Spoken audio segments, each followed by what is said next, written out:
देवउठनी एकादशी साल की सबसे ज्यादा इंतजार में रहने वाली एकादशी, क्योंकि इसी दिन देवों का उठना कहा जाएगा कि देव अपनी निद्रा से जाग जाएंगे, श्री हरि विष्णु अपनी निद्रा से जाग जाएंगे और सभी शुभ कार्य, विवाह आदि, गृह प्रवेश सब शुरू हो जाएंगे। लेकिन पंचांगों के कारण इसमें फिर से, जैसे दीपावली में बहुत सारा इस बार कंफ्यूजन हुआ है, प्रबोधनी एकादशी जिसे हम देवउठनी एकादशी भी कहते हैं, वहां पर भी बहुत सारा कंफ्यूजन ऑलरेडी क्रिएट हो चुका है। अब कुछ पंचांग, जैसे दृक पंचांग की अगर हम बात करें तो उसमें दशमी तिथि 1 तारीख को सुबह लगभग 9 बजे तक दिखाई गई है। वहीं जो काशी का महावीर पंचांग है या ऋषिकेश पंचांग है, वहां पर दशमी तिथि खत्म हो रही है सुबह 4 बजे के आसपास। तो वहां पर एकादशी में दशमी का वेद नहीं लगेगा, वो 1 तारीख को दिखा रहे हैं प्रबोधनी एकादशी। और वहीं दृक पंचांग की अगर हम बात करें तो क्योंकि 9 बजे तक लगभग दशमी रहेगी, तो दशमी युक्त एकादशी का व्रत नहीं किया जाता है, वहां वो 2 तारीख को एकादशी का व्रत दिखा रहे हैं।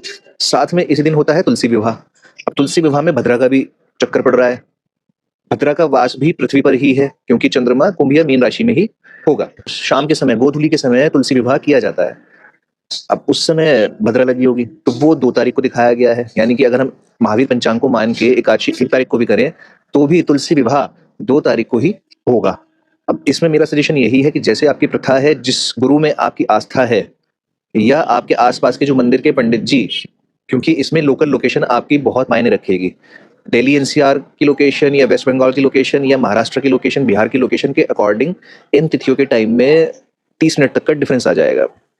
मेरे हिसाब से दिल्ली एनसीआर में मैं हूँ, मुझे 2 तारीख की ज्यादा बेहतर लगती है। हमेशा द्वादशी युक्त सेफर साइड एकादशी करना ज्यादा बेहतर होता है।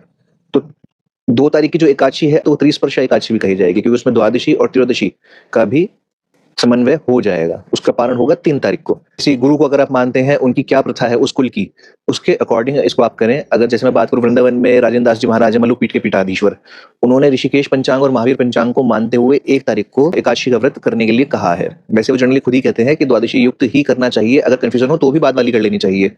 अब अभी वो यहाँ पे शायद महावीर पंचांग को ज्यादा तवज्जो दे रहे हैं। मेरे अकॉर्डिंग मैं 2 नवंबर को प्रेफर करूंगा। सेफर साइड द्वादशी युक्त है। द्वादशी युक्त नहीं भी है, एकादशी पूरी निकल भी जाती है, तो भी अगर द्वादशी में भी आप व्रत कर लेते हैं, तो भी वो उत्तम ही कहा गया है। 1 को या 2 को, जहां आपका मन लगे, वहां ईश्वर को साक्षी मानते हुए आप कर लीजिए। सभी की स्वीकृति श्री हरि आपको देंगे। तुलसी विवाह का 2 तारीख को ही है, भद्रा की वजह से।